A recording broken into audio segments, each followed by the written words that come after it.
Саламатсызбы, эфирде элдик медианын жаңылыктар программасы, студияда мен Жылдыз Байысова. Алгач бүгүнкү күндүн окуяларынан кыскача. Президент Сооронбай Жээнбеков UFC боюнча дүйнөнүн чемпиону Валентина Шевченконы даңк ордени менен сыйлады. Весь Кыргызстан всегда наблюдает за вами, болеет за вас горячо.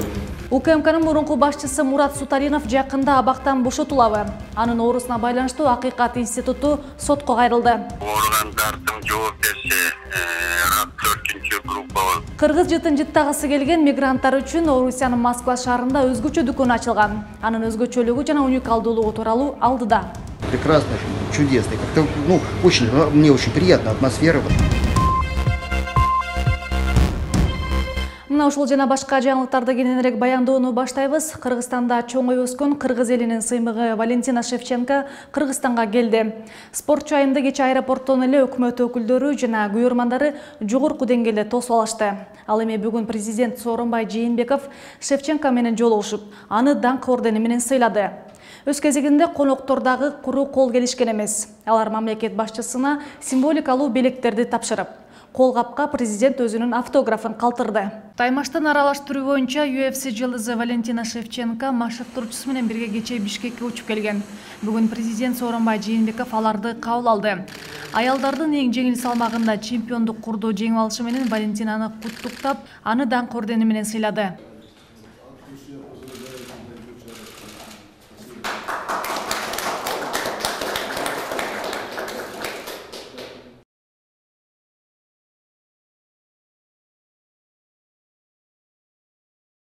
Весь Кыргызстан всегда наблюдает за вами, болеет за вас горячо.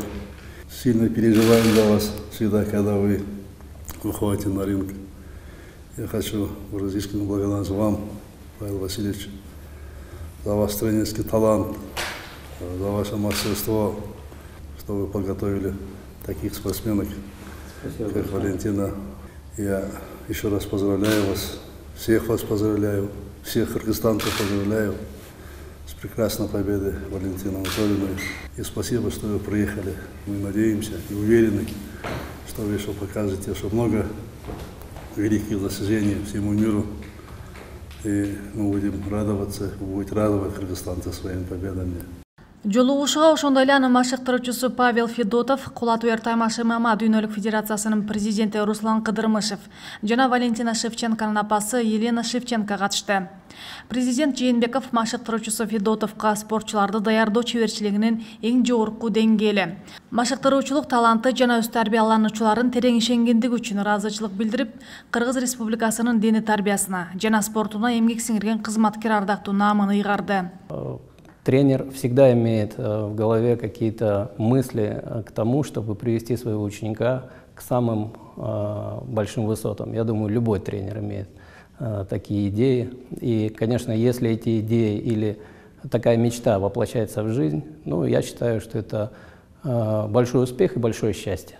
Кыргызстандык мушкер Шевченко бүгүн президенттин колунан алган мамлекеттик сыйлык ага чоң шык берерин айтып, жалпы кыргыз элинин колдоосуна ыраазычылыгын билдирип өттү. 2 айдан кийин 8 июнда Чикагода Шевченконы дагы бир беттеш күтүп турат. Мушкер айым бүгүнкү сый-урмат алдыдагы беттешке чоң жоопкерчилик болгондуктан болгон күч-аракетин көрөрүн белгиледи. Я очень рада, что я наконец-то дома, что я в Кыргызстане. И, конечно, я вдвойне рада, что сегодня президент Кыргызской республики Сооронбай Шарипович нас встретил. И когда после моего боя, когда я выиграла пояс чемпионки UFC в декабре 2018 года, Сооронбай Шарипович позвонил мне и поздравил лично, я была очень рада. И сейчас я вдвойне рада, потому что я могу лично сказать спасибо. Всегда, где бы я ни находилась, Кыргызстан со мной, потому что Кыргызстан — это моя родина, где я родилась, где я получила все свое воспитание. И, конечно, за рубежом поддержка наших земляков чувствуется в 2 раза больше. Мындан тышкары президент өзгөчө ыраазычылыкты Кыргызстанга дүйнөнүн көп жолку чемпионкасын тартуулап, өз колдоосу менен жана ишени менен спорт дүйнөсүндөгү жеңиштердин туу чокусуна жеткирген апасы Елена Шевченкога билдирип, энчилүү саат менен сыйлады. Дал ушундай сыйлыкка Руслан Кыдырмышев дагы татыды.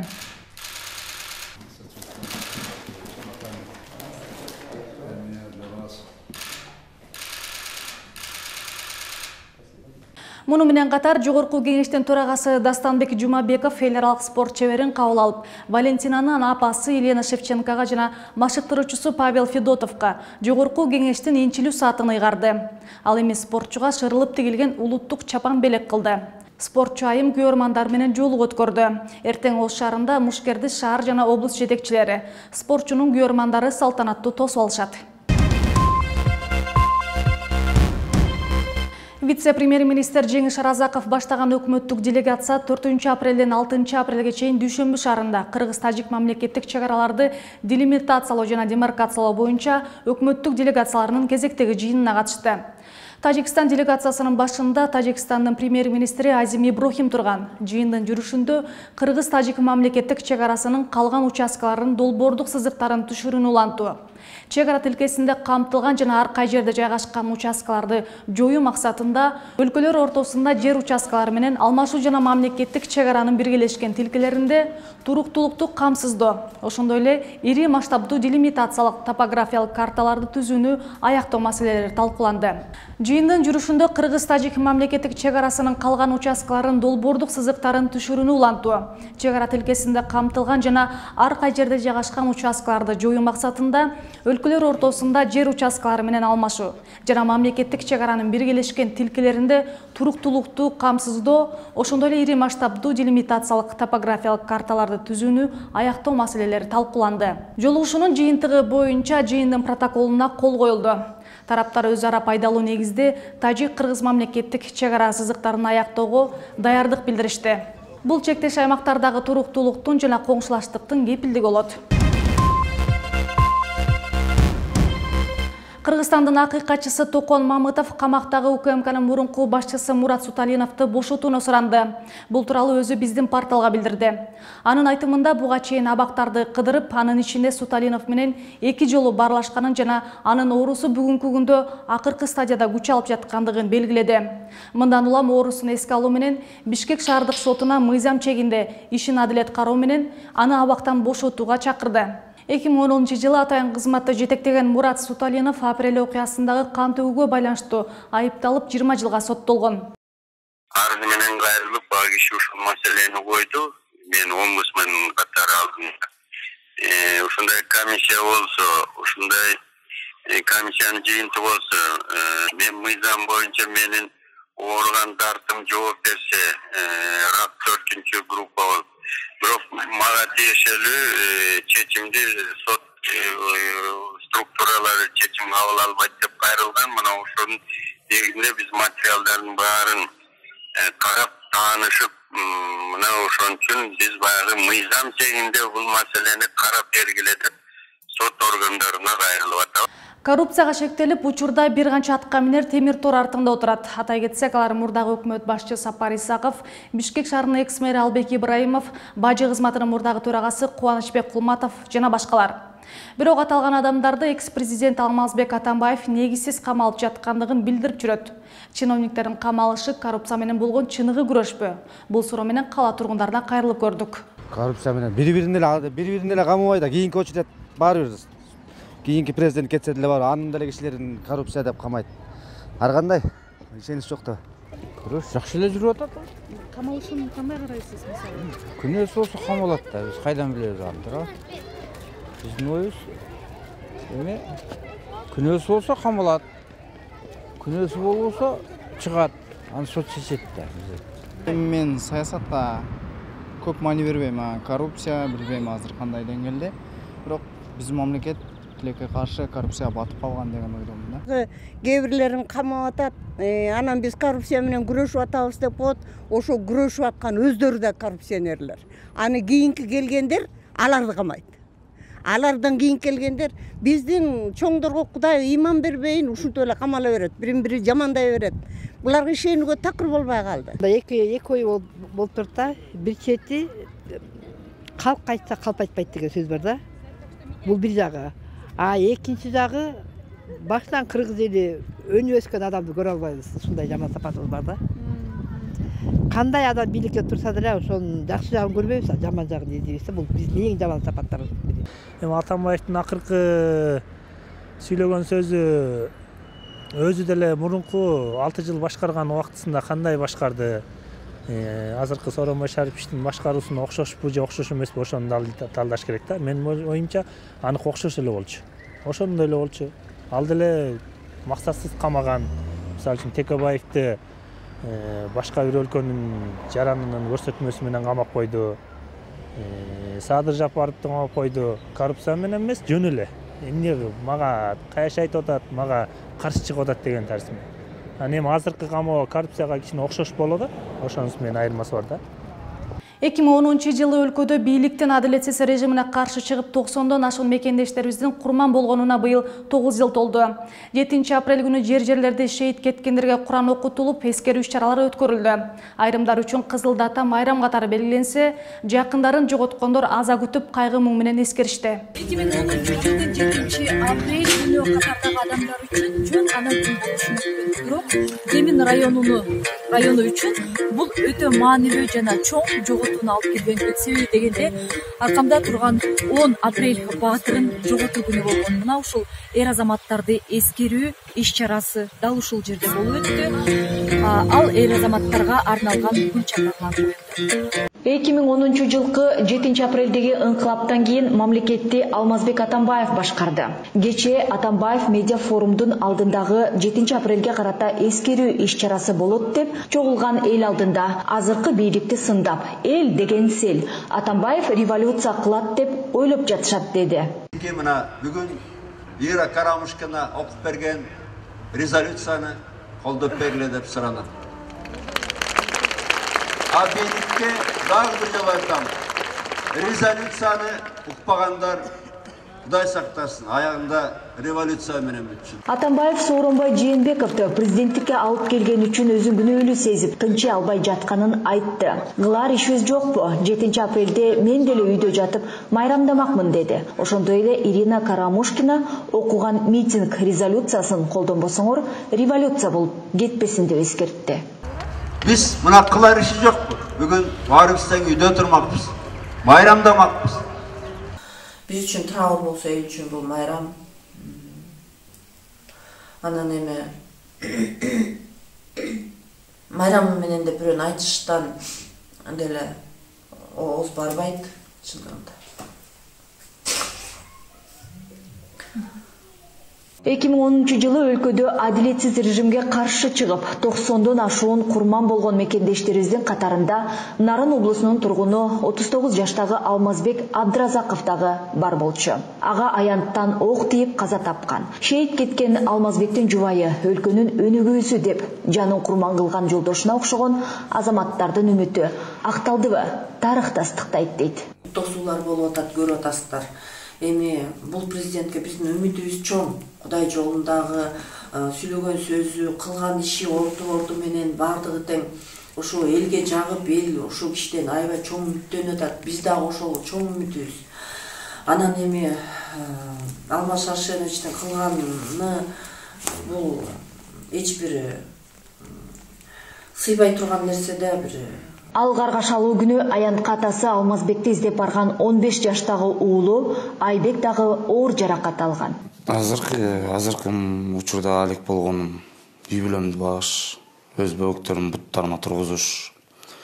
Кудайым буйрса келечекте дагы жакшы ойлор бар. Иштеген жерим, иштеп атам, Кудайга шүгүр. Биякта алтын чыгара турган фабрика бар. Ошол фабрикада иштейбиз, взрывник болуп шахтада. Кудайга шүгүр жакшы эле баары. Жок, азыр пока что нормально, бирок жаан-жаарда погода бузулганда бутум оорой баштайт мен. Дагы эле бутумда 3 осколок бар. Аны чыгарыш үчүн врачтар менен кеңешкенде врачтар айткан болчу, аларды чыгарыш деген өтө татаал. Анткени несли аларды чыгарабыз десең, бутуң баарын кесип, этиңди бычылап коебуз деген да, аны издеш үчүн. Ошол күнү бул үй бүлөнүн кожоюну Набыт болсо, бир жагынан баласы оор жаракат алып ажал менен алышып жатканда, Гүлмира айымдын колунда 8 айлык ымыркайы жана 4 жаштагы тестер кызы менен калган. Ырайымсыз тагдыр менен жалгыз өзү күрөшкөн Гүлмира Абдылдаева ал күндөрдү оор кайгыруу менен эскерет. Ушул жерге барбайлы башка жерден өлбөйт белең деп ыйлангым келет. Биздин атабыз эч качан арак ичип тамак тапкан эмес. ушундай өзүн караган, спорт менен заниматься эткен ушундай бала болчу да. Аны эми менин сөзүм эмес, айылдаштардын баары тактап берет. Бүгүнкү күндө Гүлмира Айымбакиевди элди атып качып кеткенин, кийинки бийликти болсо сатып кетти деп айыптайт. Мекен шейиттеринин атын жамынып, саясат жасап жаткандар сыйга татыбай тургандыгын айтты. Эгер ошондой болуп, ошол киши өзүнүн максатына жетип, биздин ошо шейит кеткен балдарды курмандыкка чалган болсо, ошо арба куруп кетсин. Башка айтарым жок. Арба куруп кетсин. Ошо балдарымдын көз жашы, менин көз жашым куруп кетсин. Бисмиллахир-рахманир-рахим. Кул хуаллаху ахад, Аллахус самад. Лам ялид ва лам юлад ва лам якул лаху куфуан ахад. Субхана раббика иzzati amma yasifun. Ва саламун алал мурсалин вальхамдулиллахи раббил аламин. Амин я Аллах Аллаху. Жетинчи апрелде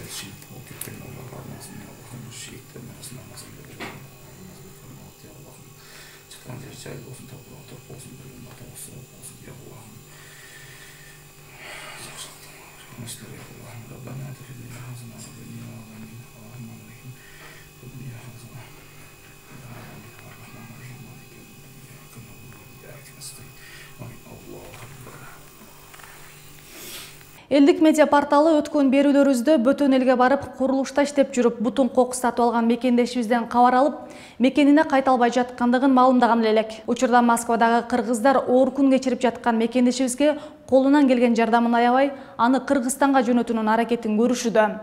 Бул тууралуу Москвадагы кабарчыбыз Арген Кемелбеков баяндайт. Ардактуу мекендештер, Элдик медиа Москва шаарынан байланышта.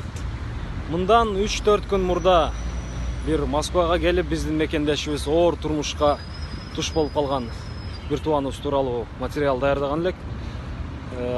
Ал материалды көргөндөн кийин ошо элчиликтен ал жаранды алып келсеңер жардам беребиз деп убада беришкен. Учурда ошол Алтуфьево метродо көргөн элек. Алтуфьево метродо азыр издеп жүрөбүз биздин мекендешибизди. Бизге жардамга дагы кайдыгер карабаган биздин мекендештер да кайрылган. Ошо чогуу биргеликте буюрса бүгүн табып, документтерин тастыктап Кыргызстанга жөнөткөнгө аракет жасайбыз. Ал эми бүгүн жаан жаап аткандыгына байланыштуу кабыл кыйын болуп атат. Бул Facebook'tan эме кылып жаңылыктар көрүп аткам, анан бир ушул Москвада бөтөн эл, бөтөн жерде мекендешибиз оор эмеге туш болуп, документтерин жоготуп жүрүптүр деп анан ошол менен окуп алып, анан комментарий жазган болчумун. Андан кийин кимдир бирөө мага жооп берди, мына WhatsApp'ка кайрыл деп, кайрылдым. Ал кыз дагы бирөөнүн номерин берди, кайрылып анан келип азыр ушул тапта издеп турган жерибиз. Калап эмне буюрса мекенге жардам берип жөнөтүшкө даяр иншалла. Ушуда гана мына машина бирөө бар. Дагы бирөө бар, бул башкасы. Ушу жүрөт нерде эле. Азыр табылды ана. Бул бала башка барды. Бул бала башка, тиги бала башка. Сиз айткан башка. Мен айткан аз башка, ал башка. Бул жерде жүрөт постоянно эле. Эми ушуну издеп келип. Ушул жерде жүрөт постоянно аймерден. Анитер, машинанын анитерин ушунда жүрөт. Постоянно. Нормально, не переживайте. Приятного аппетита. Бир нанды тагып бөлүп жеп жүргөнбүз. Это как родной стал. Как бир туугандай болуп калган буларчы. Шулар менен багып, шулар менен жүрөм. Шулар бир нан тапса, хлеб найдет, и половина мне, половина сам кушает. Нормально. Вот так ситуация. Ошон үчүн бүгүн коштошуу мындай. Бүгүн булар менен отуруп, буларга иштерим бар, өзүм кичине ошолор менен бүтүрүп алып кийин посольствого барайын, жардам бергиле. Ошо болду. Башка сөзүм жок.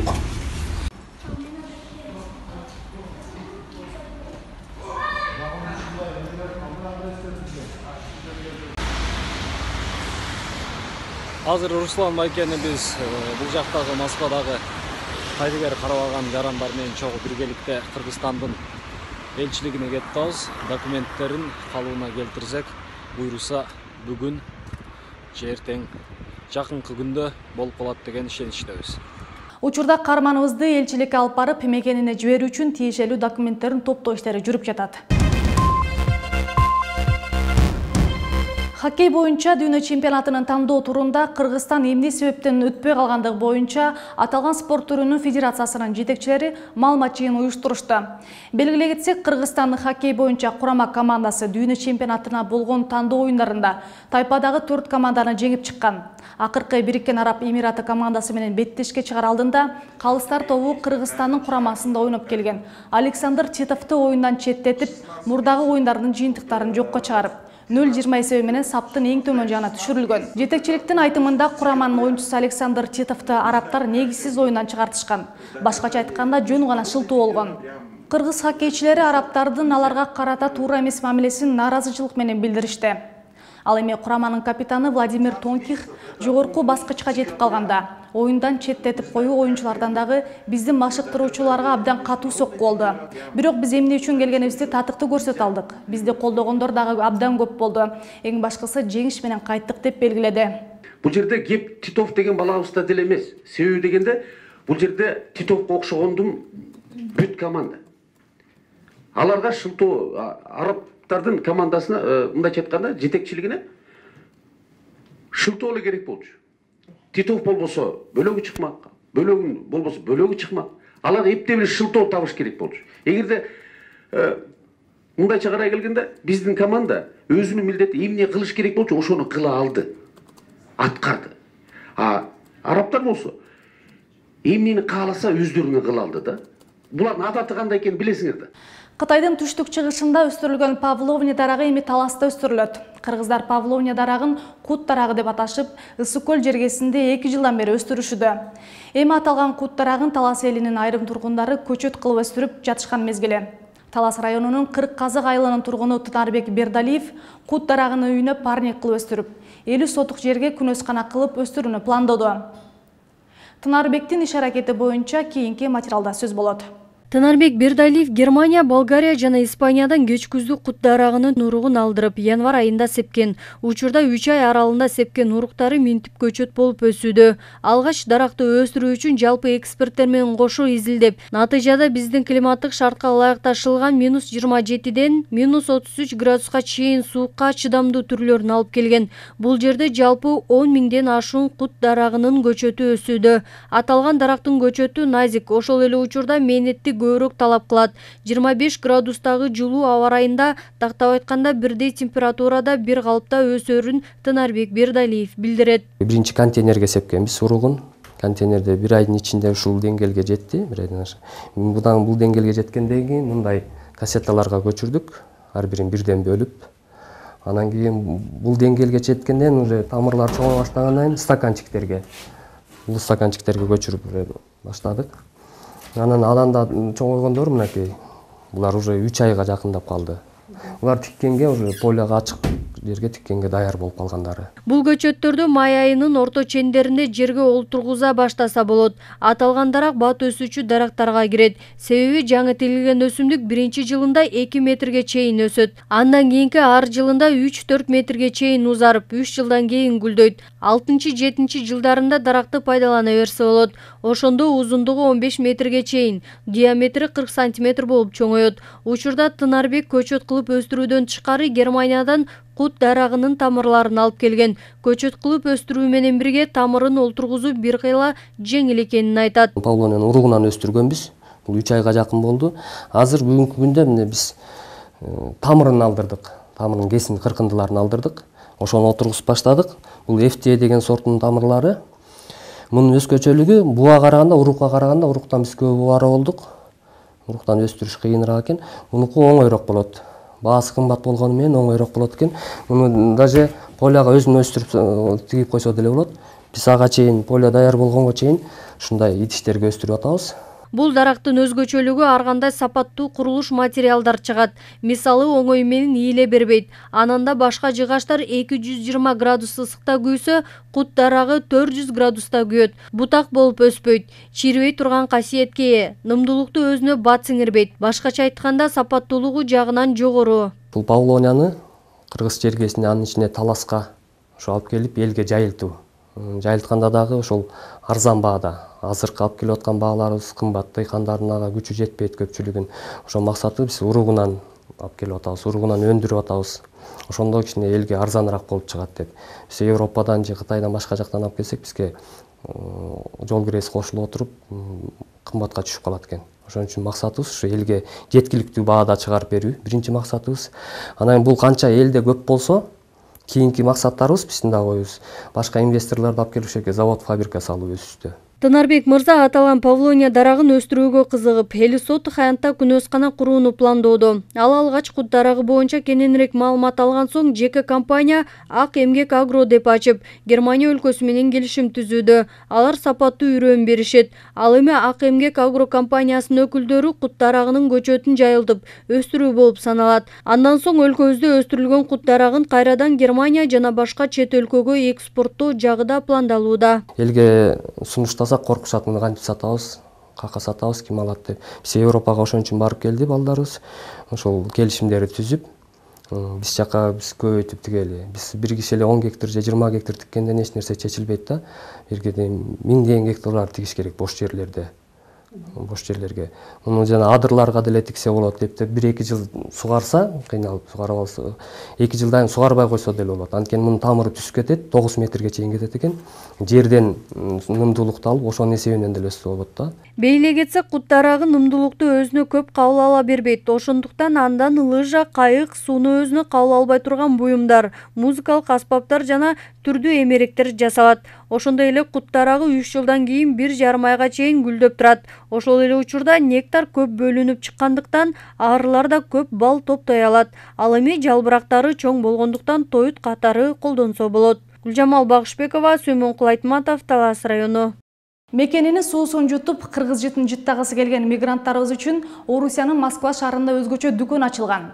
Анын өзгөчөлүгү жана уникалдуулугу менен Москвадагы атайын кабарчыбыз жакындан таанышып кайтты. Ассаламу алейкум, ардактуу мекендештер. Элдик медиа Москва байланышта. Бүгүнкү чыгарылышта биз Москванын так ортосунда жайгашкан кичинекей Кыргызстан тууралуу айтып бермекчибиз. Негизи видео бир дүкөн тууралуу болот.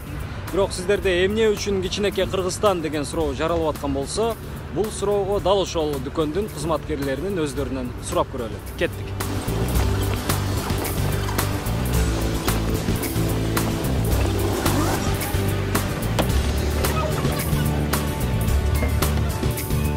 Келип турабыз магазинге. Дайым эле Кыргызстан сагынганда курут алып кетебиз, шоро, таан баарын алып өзүбүз келип кетип турабыз. Бул жерге келген кандай сезим бар? Мисалы менде Кыргызстанда жүргөндөй эле да баардык. Ошо Кыргызстан сагынганда келебиз, Кыргызстанда жүргөндөй кирип, Кыргызстан магазиндеринде жүргөндөй келип кетип турабыз. Өзүбүздүн Кыргызстандын аба эмеси бардай сезилет. Жагы Кыргызстандыкы мындай өзүнө таза. Кыргызстан жыттанып турат да. Бүт товарлар Кыргызстандыкы. Россиянын эч товары жок. Өзүбүздүкү. Бул жерге эмне үчүн баягы Кыргызстан дегенде кичинекей. Биринчиден Москва шаарында ушундай бир эле дүкөн бар. Экинчиден биздин дүкөнгө кирип келгенде эле Кыргызстандын жыты келет. Алардын бирине мисалы арчанын жыты ар дайым чыгып турат. Биздин Кыргызстандын баягы Баткен облусунан келген мисалы үчүн кургатылган баягы өрүктөрдүн жыттары, куруттар, чөбөгөдөн жасалган, баягы ышталган, калемпир кошулган. Ушунун бардыгы баягы Кыргызстандын жытын биргеликте келип алып келет. Мисалга алсак, бул Кыргызстандан чыккан Тандай фирмасынын кургатылган мөмө жемиштерин алып келебиз Москва шаарына. Жогорку сапатта биздин мекендештер үчүн жана Орусия мамлекетинде биз иштеп жаткан ошо Москванын баягы ээлерине деп айтсак болот. Булгардан жасалган баягы өзүбүздүн кыргыз орнаменттери өчүрүлгөн. Алыс жакта жүрсөк да өзүбүздүн жерибизди, элибизди унутпогон баягы эме кылат да. Максатында ушундай портмонелерди, кошелекторду алып келебиз. Мисалы колго жазылгандары бар, таза кайыштан. Негизи айтсаң, бул жерге кыргыздар эле келеби же көпчүлүк мындай кардарлар кимдер? Негизи ооба, албетте көпчүлүгү 70% деп айтсам адашпайм. Биздин кыргыз мекендештер Москва шаарында жашагандар, бирок калган 30%-ын биздин баягы орустар да түзөт. Себеби биздин азыктар деген өзүңөр билгендей жогору сапатта жана натуралдуу кардарларга баягы удобный болуш үчүн ар кандай түрүн алып келебиз. Мисалы үчүн 70% эт, 30% май бар, ошондой эле май көп, эти азы бар, ошондой эле май менен баягы эти бирге бири бар. Чикиси бар, бышканы бар, бардыгы Кыргызстандан келет. Нарын облусунан баягы жасалып дайындап келет. Бүт бардыгы жогорку сапатта. Чучук деген баягы билбейм, кыргыздар аны жебесе кандай болуп калат. Өзүбүздүн кыргыз мекендештерди ошол азыктар менен камсыздантып, биринчи максат. Ал эми экинчиси болсо, өзүбүздүн баягы азык түлүктөрдү мындайча айтканда чоңураак рынокко чыгарыш үчүн максатында кылынат. Здорово, что могут прийти сюда книжки купить. Прекрасно, чудесно. Как-то, очень, мне очень приятна атмосфера. Заходишь, там родные продукты, родное, здорово. Что такое есть, как маленькая Киргизия. Заходишь, очень приятно. Айтсаңыз, эми алдыга кандай план, максаттар коюлган? Азыр көп компаниялар менен договор түзүп атабыз. Договор түзүп, официально ошол товарларды көбүрөөк тагап келгенден кийин биз чоң магазинге уже умтулуп атабыз. Анткени орустарга да чыксак, бизге да кичине жеңилирээк болот эле. Анткени биздин кыргыздар Кыргызстанда жүргөндөй эле ойлошот. Тиякта 10 сом турса силер биякта эмнеге 20 сомдон сатып атасыңар деп бизге претензия койгондор аябай көп болот. Орто жолдо 2 граница, 4000 километр, аны эч ким ойлонбойт экен.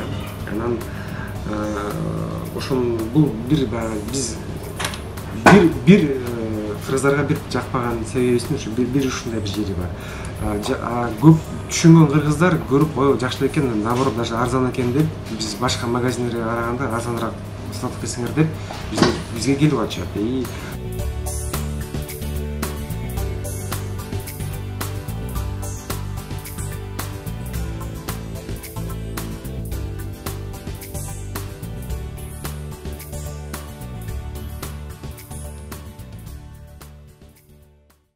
Дүйшөмбү күнгө алынган жаңылыктар топтому ушу менен соңуна келип жетти. Кайрадан эфир аркылуу көрүшкөнчө саламатта туруңуздар.